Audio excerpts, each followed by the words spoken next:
Hello everybody, welcome back. Today we're playing another game of League of Legends, trying to carry to Diamond by only playing support. I am the Strategy Professor. This is part of an ongoing series where we just play support every single game and try to get to Diamond. I've been as high as Diamond 1 this season. I'm currently Platinum 5. Went on a bit of a loss streak a few months ago, took a break for a while, now I'm coming back. And I've been Platinum 3, or Platinum 1 rather, in 3 of the last 4 seasons, so I think we can get to Diamond if we just think a little bit more critically and strategically about what we're doing here. And I think we're making some pretty good progress.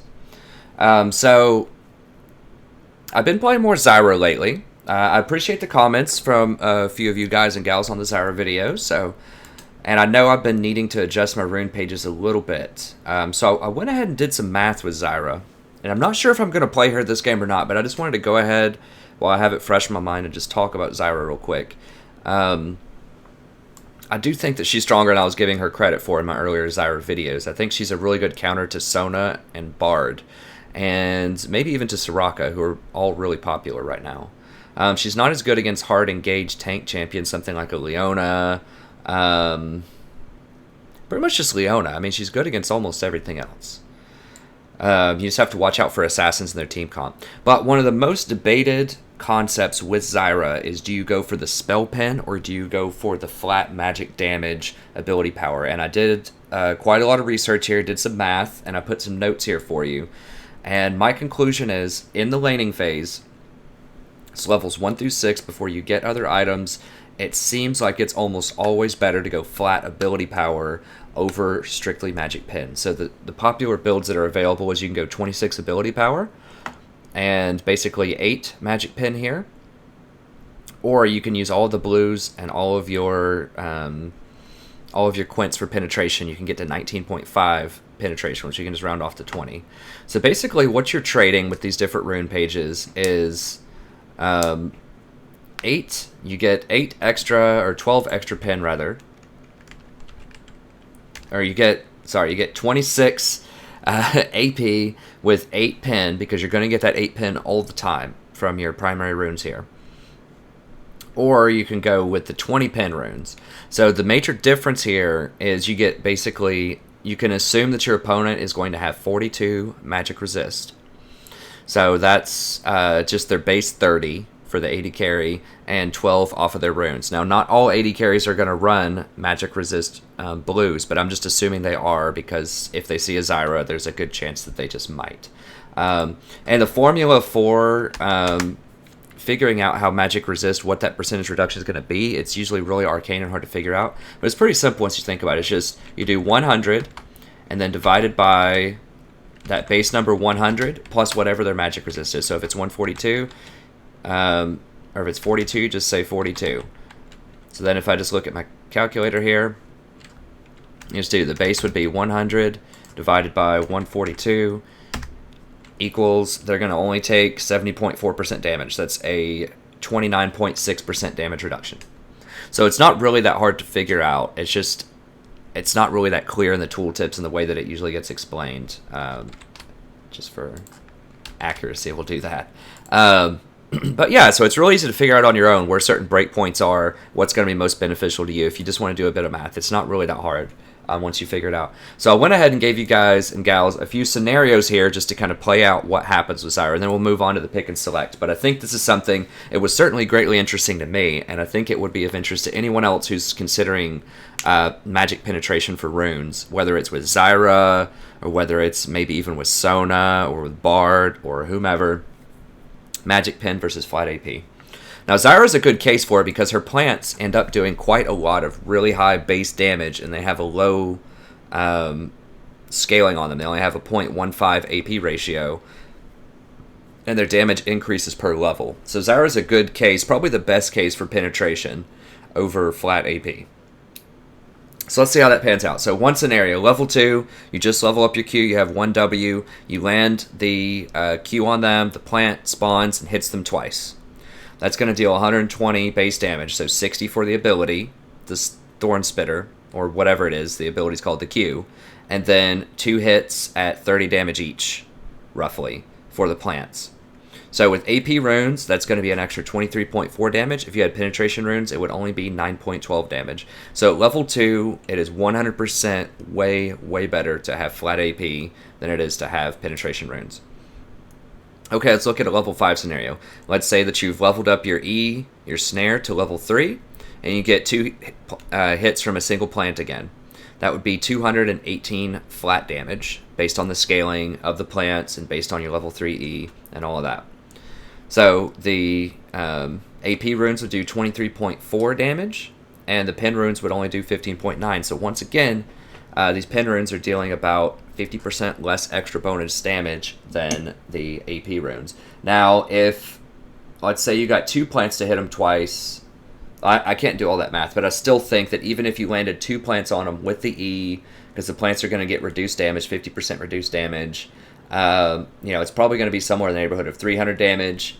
And then even if it gets up to 300, as high as 300 damage on that, it still is only going to be 7.3 times 3 would be 21.9 extra damage. So even if in the best scenario you get 2 plants on them and somehow it does 300 damage, I don't even know if it would do that much. I honestly don't think that it would. But even if it did 300 damage, you would still benefit more from AP runes. Okay. Now, at level 6, so this is like the rosiest possible level 6 scenario that I can think of without getting any items from the shop. Yeah, let's say you just stay in lane, you just have all those base numbers. At level 6, 1E, level 3, plus 6 plant hits from 2 plants. So we're assuming that you hit them with the E with 2 seeds underneath them, and the plants hit them 3 times each. And 2 of those hits are enraged. So let's say that you knock them up, the plants hit them an extra time, and then they flash out or something like that. Plus the ult damage. It's going to be 572 total damage at level 6.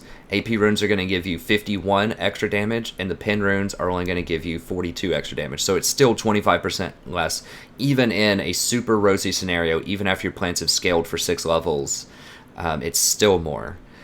So my conclusion is that I think that going flat ability power is better in most situations. The extra pen will be nice later in the game. Once you get to level, maybe 10, 11, something like that, you might start seeing some marginal advantages. But keep in mind also that, one, you're not going to be hitting, you're not going to be able to hit the AD carry as much anymore. So you're going to be hitting things with a lot more magic resistance. So that means you're going to be hitting tanks a lot, and they're going to have, probably they're going to get at least AP per level, or MR per level, rather. So, they're going to have at least 70 MR, if not more, depending on if there are other mages in your game. So the flat pen doesn't scale nearly as well once you start getting with higher numbers. I won't do all the math for you there, but just trust me, flat pen works better against low MR targets like AD carries. So you're going to be hitting tanks a lot. It's not going to be as effective later in the game. Now, that can also be said of AP, but remember, you're getting AP for the early game. The only reason that you would get penetration is because you want a much stronger mid-game, and that's mitigated by the fact that there's a lot of tanks in the game as well. Also, even if you do hit the AD carry with it, once you get the penetration from the mask, and once you get the penetration from your boots, that's going to be 30 pen, and then you're going to already get 8 right here from your reds. So it's going to be 38, and then you're going to get 3 extra, at least 3 or 4 extra from precision in the mastery tree. So you're already going to be at that 42 cap. So if you have an extra 12% pen, it's going to be overkill. And you can't take them into the negative with flat penetration. You can with magic resistance reduction, which is a different stat, and we won't go into that right now. But basically, it's going to be overkill on the penetration against if you manage to hit their AD carry, and it's going to be less effective against tanks anyways. So I think, in my mind, a major reason that you pick Zyra is for her early game pressure, her early game damage, and I think that's just best served by going with the flat going with the flat AP over the pen. I know the pen definitely scales better into the mid game, so you still want to get your boots, you still want to get your mask, you don't want to rush a death cap or anything like that. But as far as runes are going, in terms of the trade-off, penetration is just not the most cost efficient in terms of the blues and the quints. It's very good with the reds, but with these, you're just sacrificing too much AP, I think, to do that. So Okay, so all that out of the way, let's go ahead and get into a game here. I just wanted to share that with you.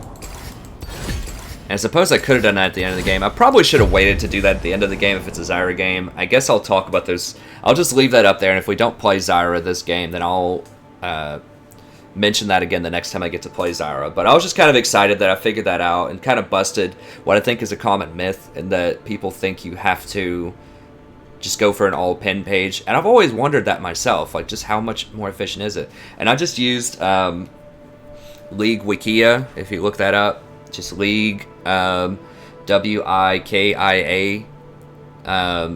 It has all kinds of like math and information about every single stat of the game and every single champion, so it's a great resource. So that's what I use to calculate all those numbers. But yeah, if you're confused about it, I think you're definitely best served in your lane phase by, even in all like typical and even in the best scenario that I described at level 6, you get all the plants on them, you hit them with everything.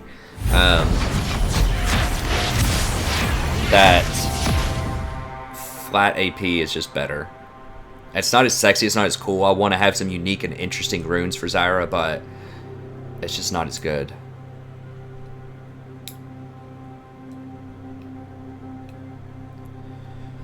Zyra's not great with Sivir.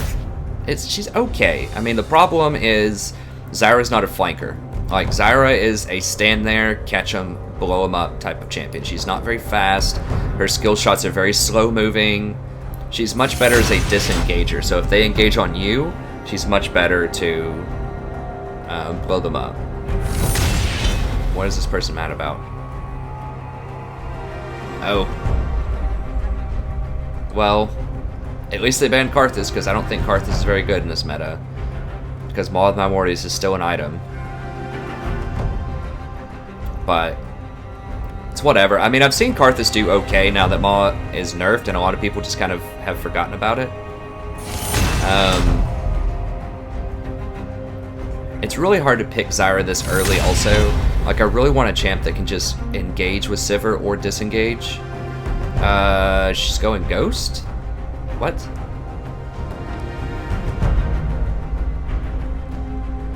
Man, I really hope I'm not back in, like, getting paired with silvers and low golds. That stuff just gets to me psychologically. If you've watched any of my other videos, I explained why, like, that could be happening, and I just haven't found a good explanation. No one's offered me one yet either. It just doesn't make any sense how I have over 500 games in Platinum, I've been as high as Platinum 1, and I consistently get paired with Gold 5s, and I have a winning record. And I've won a lot of recent games, and I just consistently get paired with Gold 5s and Gold 4s. I mean, the only two possible scenarios I could think of with that is I do duo with low gold sometimes just because they're my friends, but I still have a winning record, but it might lower my MMR just for playing those. So if I lose a match where I have a gold duo that's my friend, maybe I lose like 40 hidden MMR, and whenever I win a match, maybe I only gain 20 or something like that. Okay, I'm going to have to go Tahm Kench if they pick Ashe, because Tahm just totally negates her ult. Well,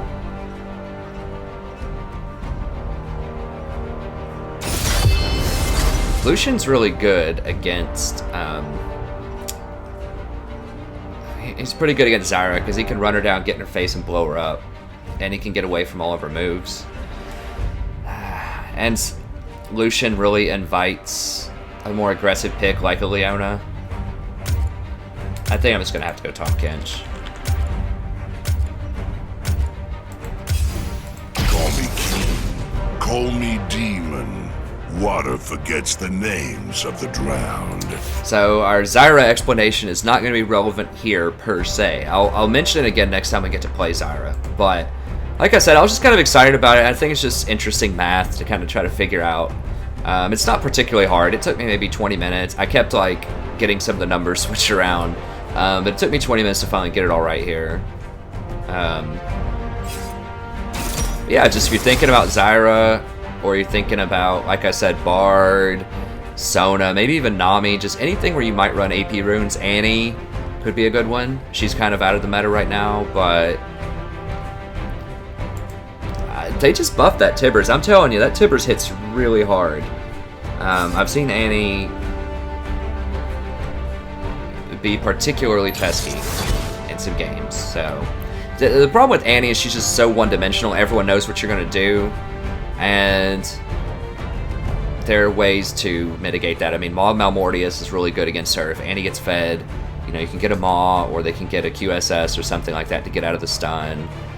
There's just a lot of counterplay to Annie, or a Banshee's Veil just counters her super hard. So I like Annie as a support, as a concept. I have played her back in the day, but I just think there's just other champions that do what she does better. Zyra and Leona primarily just have better range or better tankiness, whatever you're looking for. One of them does what Annie does better with extra perks. So Tahm Kench looking pretty good here. Lulu's going to be pretty much a passive push lane. I'm a little worried about the Corki pick. Corki's just not that great in this meta. Now this is, I just forgot, this is the brand new patch too. So maybe I should have done Janna, because tower pushing is at a premium right now. But Janna wouldn't be very good with Corki because he's not primarily an auto attack champion. Like, he doesn't have auto attack steroids, and that's what Janna's good at because you get the Ardent Sensor with her. But anyways, let's go ahead and look. So I think I'm just going to get some magic resist in case Lulu harasses us a little bit, and then I'm going to go for a Tahm Kench page. Just looks like this. Get Strength of the Ages. I'll explain why here in a second. And then, oops, just the Tahm MR looks like that.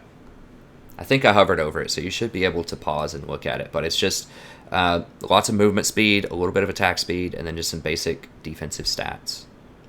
So I get Strength of the Ages if you haven't watched my other Tahm videos, because he scales extremely well with HP. Okay, well, 2 former diamonds last season, so hopefully it's not that low.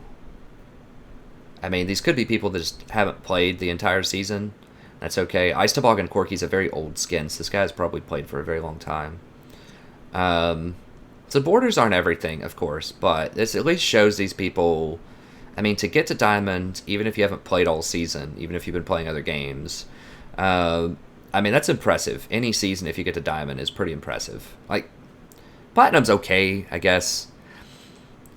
But, and if you're wondering about the gold border, how that works is in November for the cutoff, when you get the border, it checks. It's like November 15th or something. That was right when I had these major comprehensive exams, and I was just right at Gold 1. I hadn't played a lot all season. I've been studying for the exams. In the first half of the year, I was playing Warlords of Draenor, and so I just really hadn't played League quite a lot, and I was very rusty and just not playing very much at all, and there's just no way I was going to get there before the cutoff. But over winter break, I was able to play more, get back into League, and I got to Platinum 4 before the January cutoff. So if you look on LOL King, you'll notice that I, earned Platinum 4, and I was placed at the start of the season as though I had a Platinum 4 at the end of last season. It still put me at the end of my promos in like Silver 1 or something, because I think I went like 5-5 with promos, and I think I did them with one of my low gold buddies, which was probably a mistake. But anyways, that's why I have a gold border, but it'll show up on LOL King and places like that as my ELO being platinum from last season. But anyways, okay, so this is going to work. I'm going to have to drop pinks for Rengar, of course, all the time. Tahm, I should be able to eat anyone that Rengar jumps on. I don't know about Garen and Irelia. Irelia is really strong. Garen can be strong. That's just kind of a push. Oh, it's a Lulu middle and a Morg bottom. Okay, so they kind of switched that up. I think Lulu's not that good anymore in the middle because they nerfed her Q really badly in terms of wave clear. Like, it only does 70% damage to waves now. Or if it hits multiple things, it only does 7%. So that actually hurts her team fight too. But yeah, that was one of her major things, is she could push really hard in middle, and she's just kind of a good utility support. But they've nerfed a lot of things about her.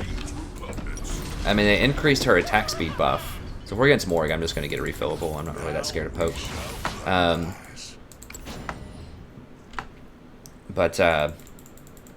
Yes, I don't think she's as good, but we don't want to totally counter out or underestimate her. They do have 2 teleports, so we have to be careful of TPs. Now, Kindred was nerfed recently, too. Okay, she's probably going to ward that over there, so I'm going to ward this. I prefer to know when my next meal approaches. So if you're new to this channel and you haven't seen any of my other videos, Tahm Kench is my overall favorite support right now. I have a lot of practice with him. I do recommend, if you want to play Tahm Kench, to practice a lot of normals first. He's very weird. He's very hard to play. And he's deceptively hard to play. Like, it seems like it would be easy, but you have to know when to eat people at the right time.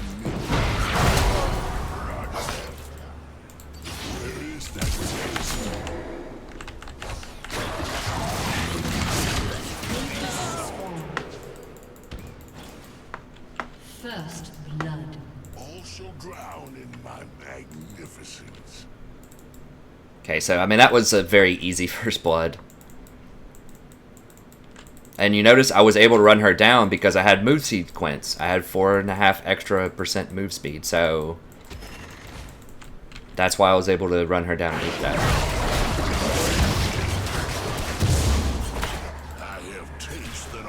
So Tahm Kench, I mean, first of all, he's very tanky, and a lot of junglers are not picking tanks. As you can see, neither one of the junglers in this game picked a tank. So that really just leaves top lane as tanks recently.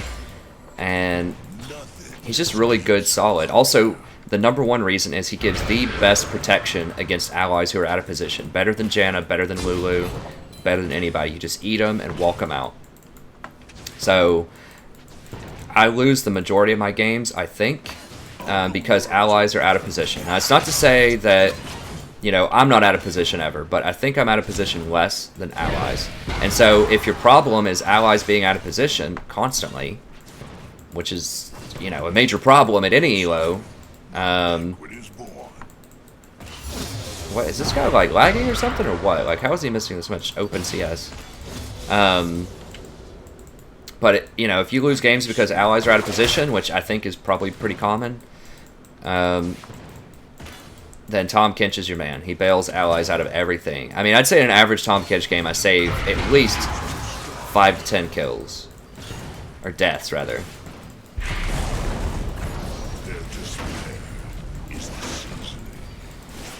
So he's really good for that. Also, if you happen to have a jungler that's on board with his ganks, he has some of the best level 6 ganks in the game.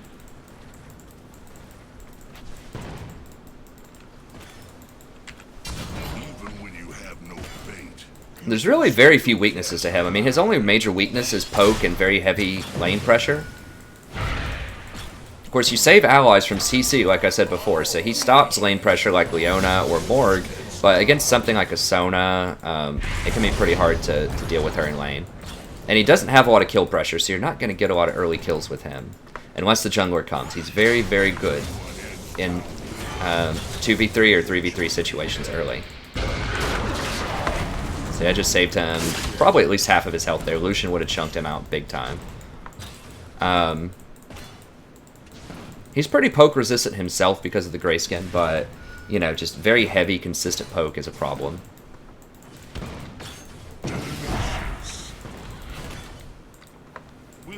But yeah, I mean, that's really about it. And he doesn't have super hard CC, so if they have something like a Katarina that you just really need to lock down and kill, he's not going to be able to do that as easily as other supports, some other supports. But there's not many that have really hard guaranteed lockdown CC. It's like Nautilus, and that's about it.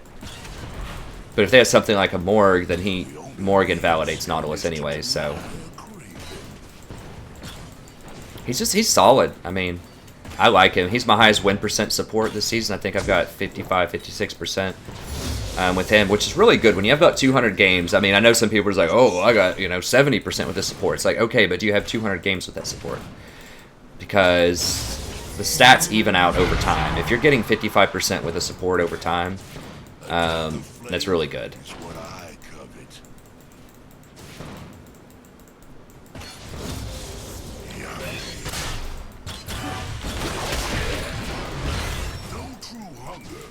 So I saw Kindred was close, so if it turned into an all-in, I assume she probably would have helped.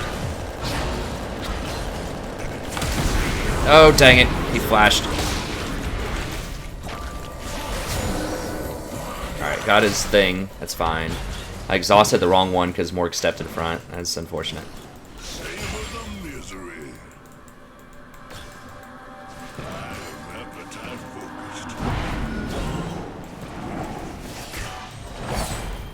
Okay, so he knows he has that Kindred mark on him, I think. So he might just back up. They're almost certainly going for her. Oh, she missed her jump. Oh, gosh. Please don't die.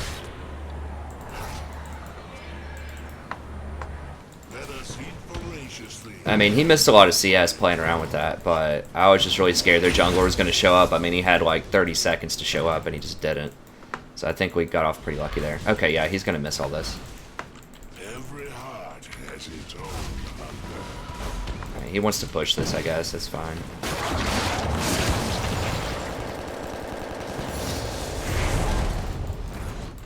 Make sure I get that experience. Okay, that's fine. Alright, so now he's going to miss a lot of CS. Yeah, those are like a weird... They had a weird amount of health, too. Yeah, he's going to miss a lot off of that. Alright, so Rengar is just power leveling, I guess, to level 6, just for ganks. Level 6 there? He's level 5. Tahm Kench cancels Rengar very well. Like, he's very good. Oh, geez, please. Ugh. How did Rengar... I guess he hit a net or something. She should just leave. Yeah. Alright, what do we have here? Now, Corki has a very nice early game power spike of 49 to 43. Okay, so... And it's pushing towards us, so we're up... you know, probably a good 7 CS or something. Or we will be. Now, Mork just backed, too. So we get to zone. All shall drown in my magnificence. I must sample this buffet. Alright. So we kept him out for a little while. So he missed like another 3 there or so.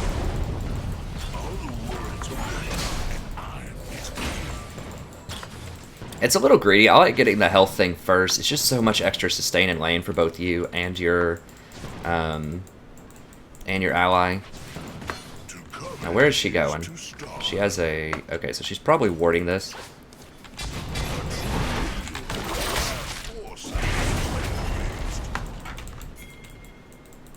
Nothing escapes hunger. So once again, we're just zoning him out. So Corki's a lot stronger than Lucian right now. I think he is. Is impossible. Jeez, dude, get out of there. Come on, man. Like, quit. They obviously have it warded.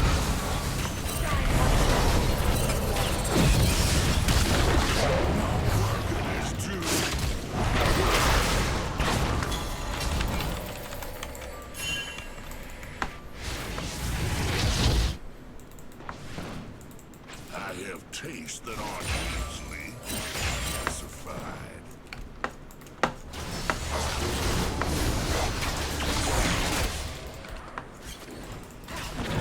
Yeah, dude, he's gonna go for you. Like, oh my god, are you serious? Like, you had an exclamation point over your head and you're sitting here doing golems.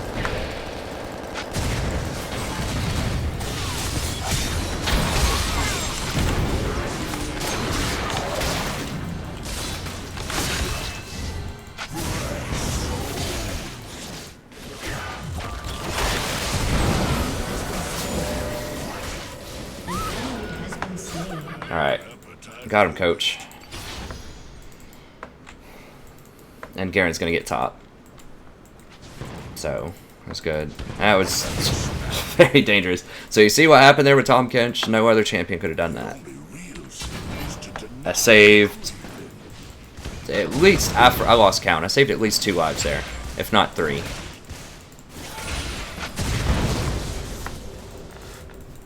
And so don't dive a Tahm Kench a lot of times unless... Or dive somebody else that's close to a Tahm Kench. Tahm Kench himself has grayskin, and he can save allies that are near him, so he's very hard to dive, which is another really good perk. Now, Top does have a buff to its damage, but if he actually gets this, I think as first tower, yeah, we all get extra gold off of that in this patch, so that's pretty sweet. This is patch 6.15, by the way, if you're watching this at a later date. Go ahead and get this, and then I'll just get another health. We'll figure out something to do with it later. Everyone ends downriver eventually.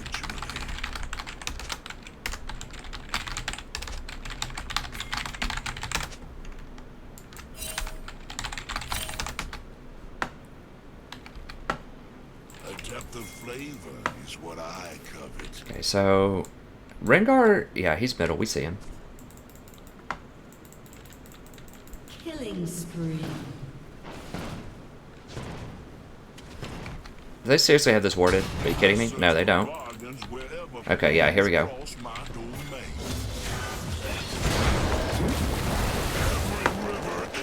Oh, hey, guys. Enemy has been slain. Yeah, I probably should have stayed on Morg.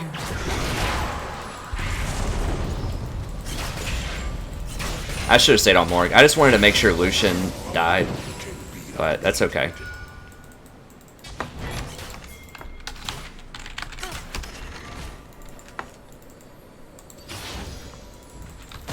This Drake's actually really nice in lane early on.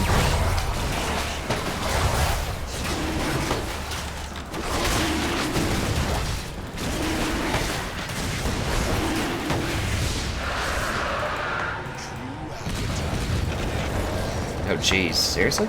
Well, he does a lot of damage. I mean, he might be able to kill her. It's totally possible, but we'll go ahead and get some wards in here, so we can see if Rengar's in the area. To know when my next meal approaches. Anything of depth is A little on the dangerous side, but I've got Ahri close by.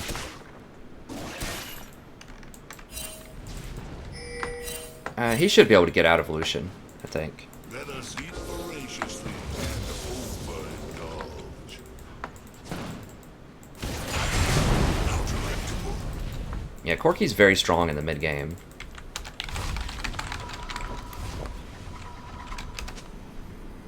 Yeah, if you can get a jungler on board with that, usually once they see that you can get a kill off of it, then they will keep coming back, and you want them to keep coming back. Because number one, it's just so easy with Tahm Kench to get kills off of that. It's like automatic, just about. And number two, it psychologically really destroys the other team. Like, they just start raging at their jungler because they're getting camped and all this stuff. So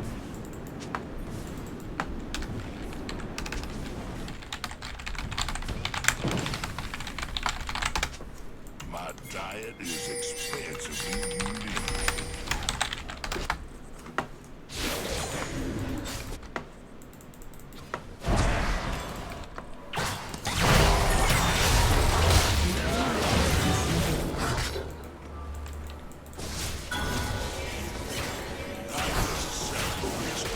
yeah, so just, if you see stuff like that, just ping it, just so that people know. To covet is to starve. Oh geez, no, no, no, no. I thought that was Garen, it's not. It's, it is Garen, but it's other people too.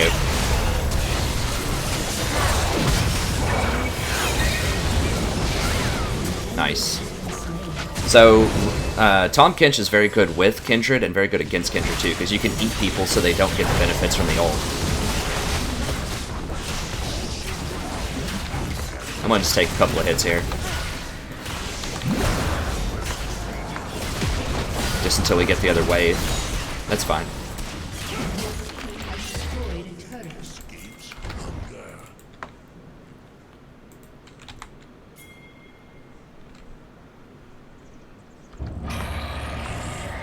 Alright, I'm just gonna take it. It was too late on it. I mean, we could have rotated and got that kill really quickly. Maybe I didn't need to do that, but I just really want this into the tower just so we can take it. Like, if Corki would have immediately come, I could have pinged it. I should have just told him, honestly. Should have just said, hey, after we get this tower, come rotate bot with me. We could have picked it up, probably, before Rengar got there. To covet degradation.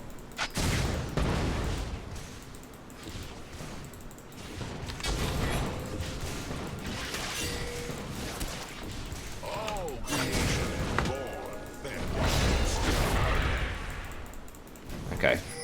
She's here. I think we can probably do this. Let me just check this.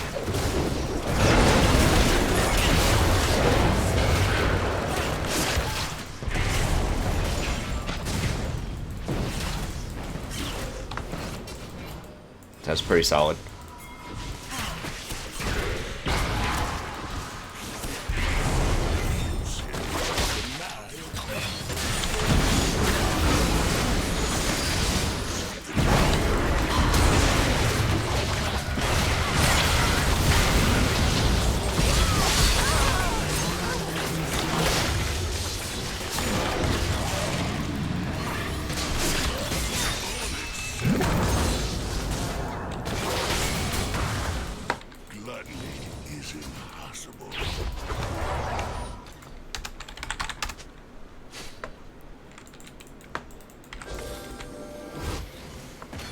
So yeah, they're all low, but you just gotta let it go sometimes. I mean, he might be able to kill her right there, actually. He might be able to kill them all. If he has ult. Ult him, dude.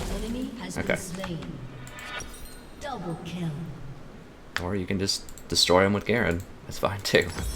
What do I need here? Who's fed on their team? Rengar? I think let's get a ZZ. I'm a huge fan of this item if you've never watched any of my other videos. And the reason is because it closes out games. It just has such good pushing power. And it has decent baseline stats. Also, I mean, 55-55 is a pretty good rate considering what else it does. Also, don't underestimate the movement speed around towers. Like, that's very, very big with Tahm, because you will constantly save people around towers. And this lets you get out of there quick.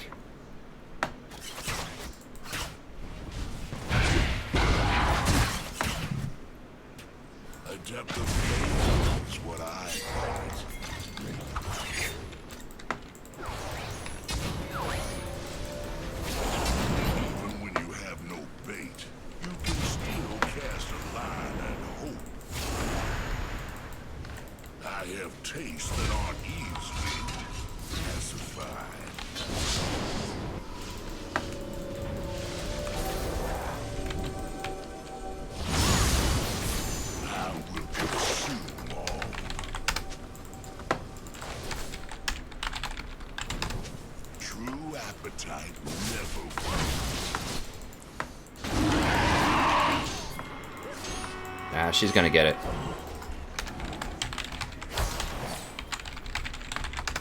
Anything of depth is deceitful. We should be able to crush him in a 4v4.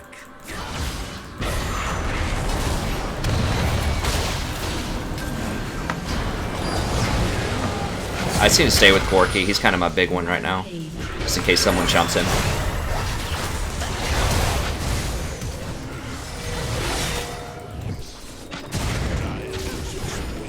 Is he gonna jump on Ari? I can't see him. No. Okay, got him. Yeah, I should have saved my pink for Rengar.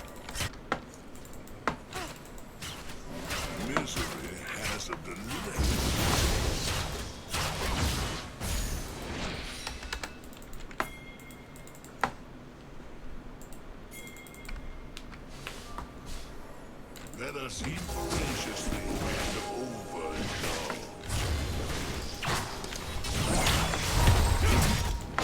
It should be fine. I'm not gonna get it.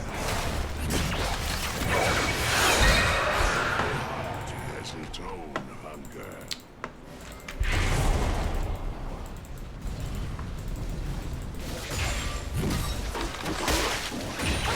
Alright.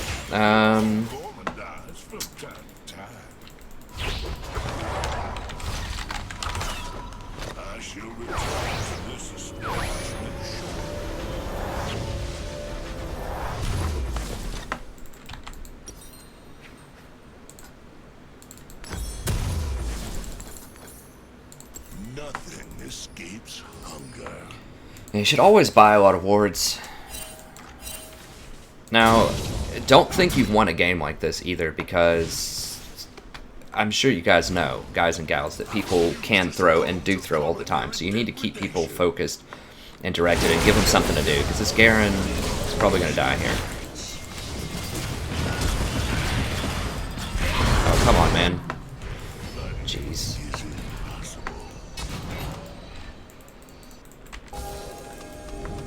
Savor the misery. This Lucian is like having a mental breakdown.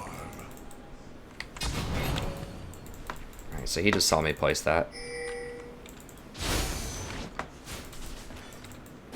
All the world's a river.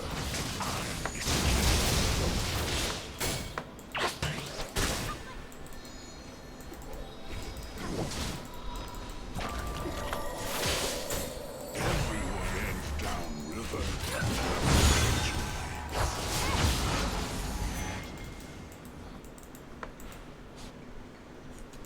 He's over there. Do do do. Sin is to deny a creed. Probably didn't need to do that, but that's okay. Yeah, they're all coming. We gotta get out of here. All shall drown. It's definitely really dangerous. Well, he got him. I mean, he is pretty strong.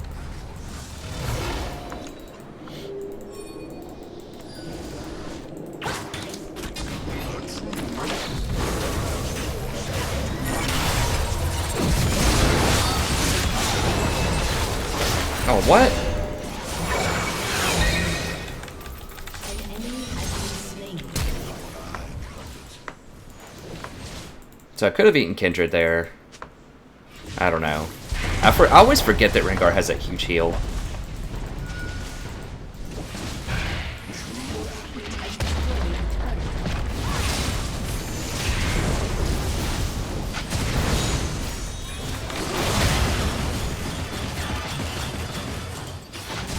enemy has been Huh. slain. I guess that was Deathfire. I don't know. Has destroyed a turret.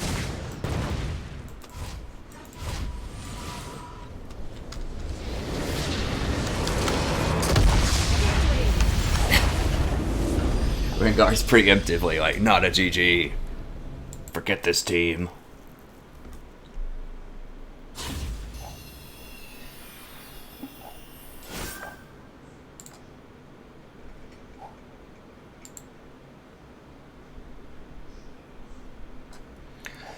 Alright, so, I guess not a ton there in our post game.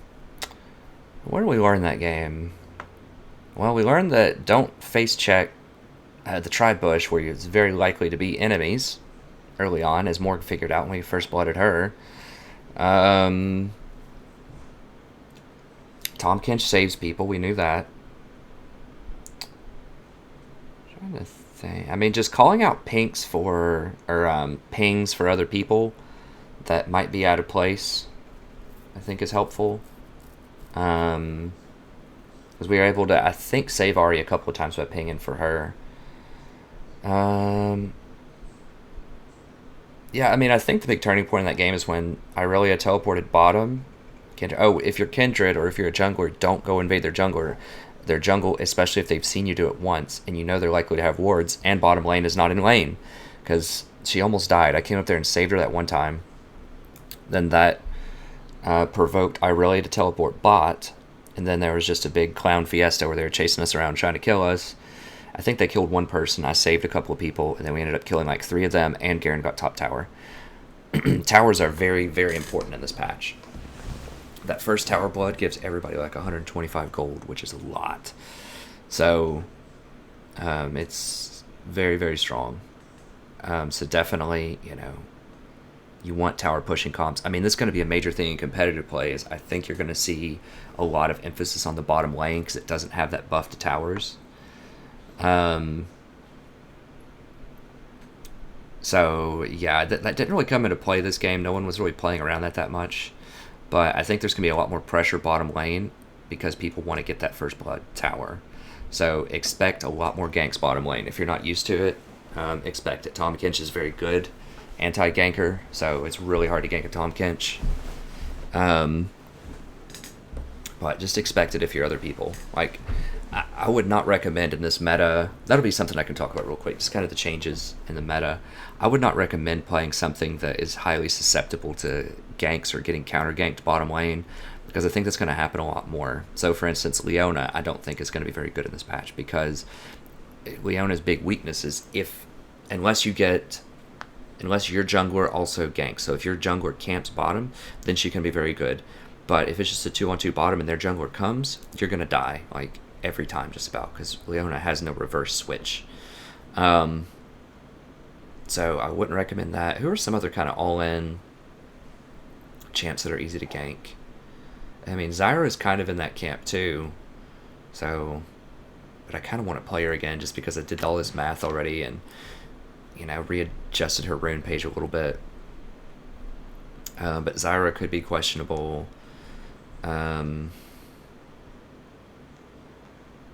All the other ones are okay, I guess. Allie's kind of fallen out of favor. Just make sure that you have a good escape, you have good wards, and that you're just ready to get ganked bottom, because it's probably going to happen a lot in this patch.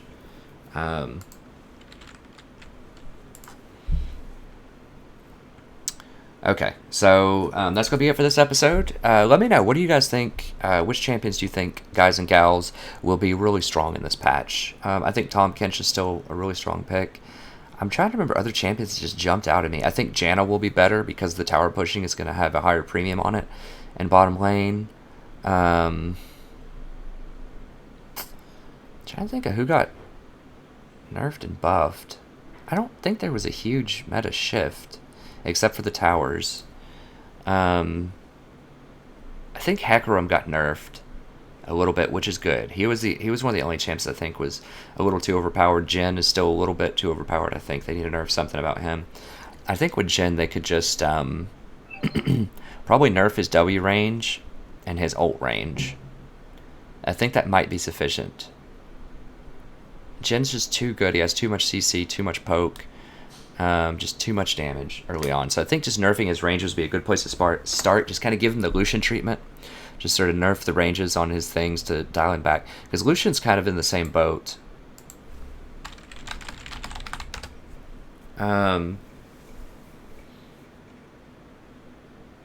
Yeah, Lucian's kind of in the same boat where he was just a really good early game bully, and he just had a little bit too much range, a little bit too much kill potential with his Q harass, and then with his ult. So they nerfed the range on his ult, they nerfed the range on his Q, and they kind of made him a just like a sort of mid-range, highly mobile person. So Jin's not really that mobile, but he does a lot of burst damage though.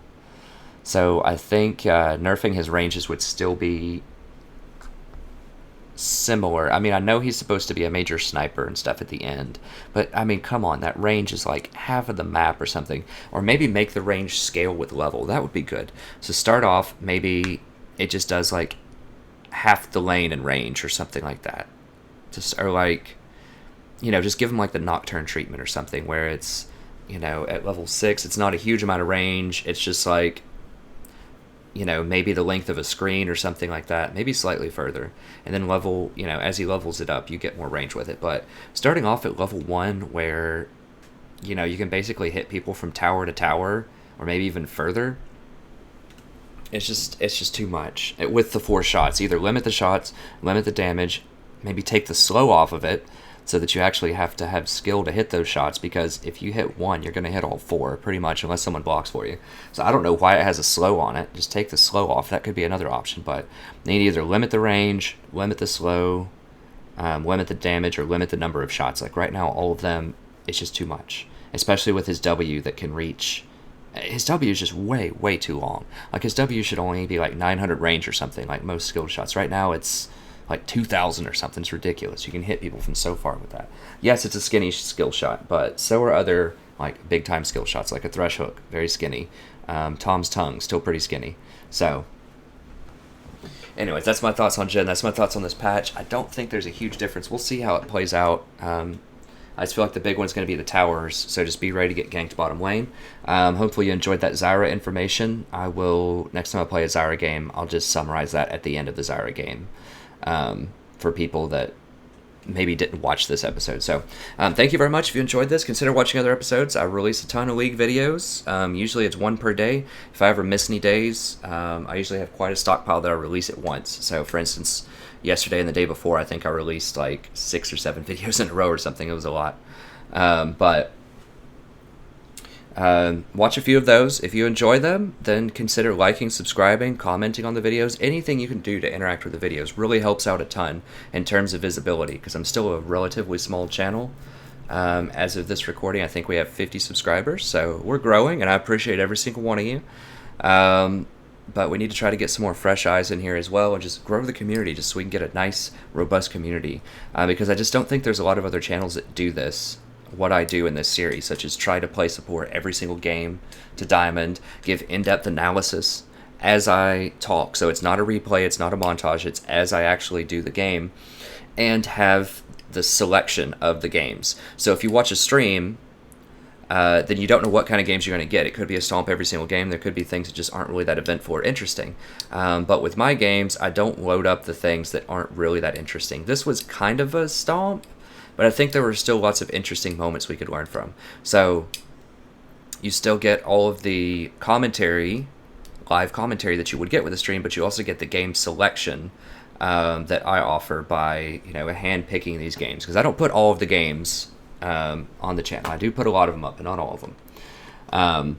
So yeah, I just think it's really cool to get that perspective on support. There aren't a lot of other support people out there, and even if you aren't a support main, if you're just a mid, a jungler, or whatever, I think that just thinking deeply about the strategy, the rotations, the calls, and things like that can be very helpful. So thank you very much. I appreciate any help that you can give to the channel.